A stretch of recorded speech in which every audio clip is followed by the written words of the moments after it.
नीतीश कुमार की भाजपा से कथित नाराजगी की सच्चाई अभी तक सामने नहीं आई है। नीतीश कुमार कहते तो हैं कि वे एनडीए में ही रहेंगे, पर किसी को भरोसा नहीं हो रहा। भरोसा न होने की वजह भी है, पहले भी वे जिस भाजपा के साथ मरते दम तक न जाने की बात करते रहे, पर अब भाजपा का साथ न छोड़ने की बात कर रहे हैं। पहले की तरह ही उनका इस बार भी कहने का अंदाज है, इसलिए उनकी बातों पर किसी को विश्वास नहीं हो रहा। सवाल उठता है कि नाराजगी है तो भाजपा के साथ वो क्यों बने रहने की बात बार बार कह रहे हैं। उनकी नाराजगी की चर्चा मात्र से आरजेडी सुप्रीमो लालू प्रसाद यादव उत्साहित है। उन्होंने नीतीश के इंडिया ब्लॉक में लौट आने का बेसब्री से इंतजार है। भाजपा और नीतीश कुमार का साथ समता पार्टी के समय से है।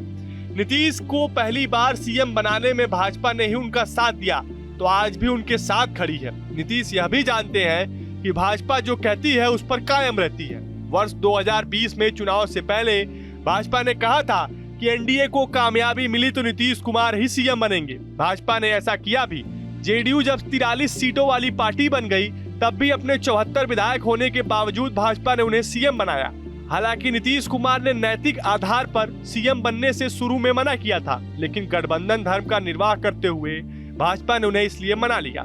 बाद में 2 साल के लिए नीतीश आरजेडी के साथ चले गए, पर वहां उन्हें महसूस हुआ कि भाजपा जैसी बात आरजेडी के साथ रहने में नहीं। उन्हें सीएम की कुर्सी तेजस्वी यादव को सौंपने के लिए जिस तरह मजबूर किया जाने लगा, उसका भी उन्हें एहसास है।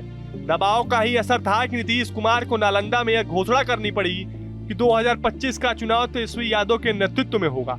लालू यादव अपने बेटे की ताजपोशी के लिए इतना लंबा इंतजार नहीं करना चाहते थे, इसलिए नीतीश को किनारे लगाने के लिए उन्होंने राष्ट्रीय राजनीति में भेजने का ताना बाना लालू ने बुना। नीतीश कुमार ने इंडिया ब्लॉक बनाने की पहल जरूर की, लेकिन इसके पीछे लालू यादव का दबाव था।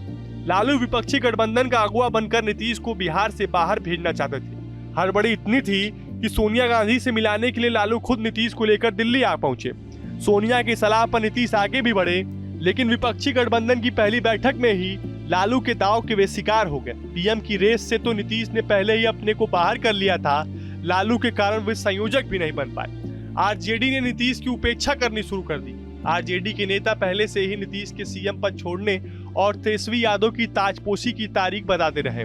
जब लोकसभा के चुनाव के लिए नीतीश कुमार ने टिकट बंटवारे पर जोर देना शुरू किया, तो लालू आनाकानी करने लगे।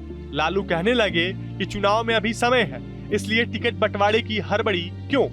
दरअसल लालू जेडीयू को सम्मानजनक सीटें देने के मूड में नहीं थे। नीतीश भी ठहरे राजनीति के माहिर खिलाड़ी।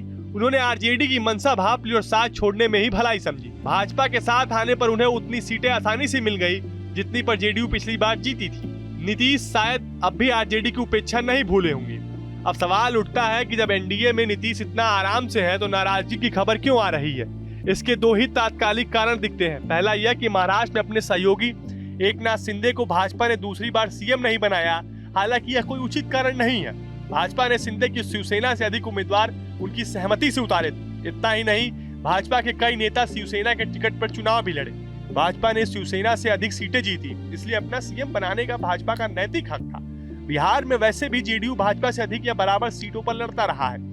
ऐसे में ज्यादा सीट जीतने वाली पार्टी को अपना सीएम बनाने का मौका मिलता है, तो इसमें बुराई ही क्या है। वैसे नीतीश को यह मालूम है कि कम सीटों के बावजूद भाजपा ने उन्हें मुख्यमंत्री बनाने के लिए मान मनोवल किया था, सिर्फ इसलिए कि चुनाव नीतीश के नेतृत्व में लड़ा गया था। नीतीश कुमार की नाराजगी की कथित खबरों की बाढ़ केंद्रीय गृह मंत्री अमित शाह के एक बयान है। उन्होंने एक टीवी चैनल के कार्यक्रम में कहा था कि बिहार में सीएम का निर्णय संसदीय बोर्ड करेगा। व्यवहारिक तौर पर चुनाव जिसके नेतृत्व में होता है, सफलता मिलने पर सीएम भी वही बनता है। नीतीश के नेतृत्व में इस साल का विधानसभा चुनाव होगा, इससे तो किसी का इंकार नहीं है। रही बात कामयाब होने पर सीएम की, तो संसदीय बोर्ड और विधायक दल का फैसला तकनीकी प्रक्रिया है, शाह ही साफ करेंगे रूप। अमित शाह 2 दिन के बिहार पटने दौरे पर 5 जनवरी को आने वाले हैं। पटना में उनके 2 कार्यक्रम हैं। भूतपूर्व भाजपा सांसद सुशील कुमार मोदी की जयंती पर होने वाले कार्यक्रम में वे शामिल होंगे। फिर गुरुद्वारा साहिब जाएंगे, पार्टी नेताओं के साथ बैठक भी करेंगे और संभव है कि वे नीतीश कुमार से भी मिले।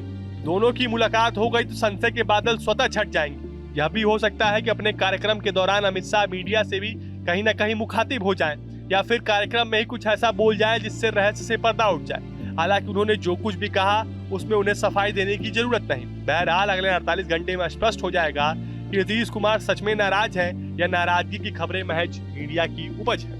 फिलहाल आपको हमारा वीडियो कैसा लगा हमें कमेंट बॉक्स में जरूर बताएं। देश और दुनिया की तमाम और यूपी उत्तराखंड की हर छोटी बड़ी खबर के लिए न्यूज स्टेट चैनल को सब्सक्राइब करना ना भूलें। न्यूज नेशन अब व्हाट्सएप पर खबरों के ताजा अपडेट के लिए न्यूज नेशन के इस क्यूआर कोड को स्कैन करें।